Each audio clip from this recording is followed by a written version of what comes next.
করার থাকে তাহলে কিন্তু সে আমাকে জিজ্ঞেস করতে পারো, আমি কিন্তু কমেন্ট সেকশন চেক করছি এখন। তো এক্সএইউ ইউটিতে আমি দেখলাম এটা ভালো মোটামুটি আছে। স্টপ লস হবে এটার হচ্ছে গিয়ে ৪৬-৯৬.১০, ৪৬-৯৬.১০, ৪৬-৯৬.১০। আর টার্গেট কি হবে? আমার টার্গেট হবে ৪৭-১৯.১৪। এই ইউটিতে আছে কিছু করার মতন জায়গা।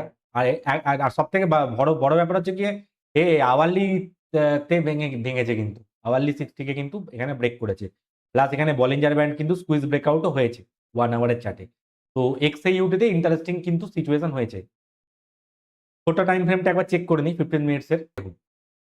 সুন্দর কিন্তু মুভমেন্ট এখানে হচ্ছে, চলছে। 15 মিনিটে তো আরো আগেই হয়ে গেছিল ব্রেকআউট, এইরকম জায়গা করে ব্রেকআউট হয়ে গেছিল। 1 আওয়ারে এই জাস্ট হয়েছে ব্রেকআউট 1 ঘন্টা টাইম ফ্রেমে। বলিঞ্জার ব্যান্ড স্কুইজ ব্রেকআউট বলে এটাকে।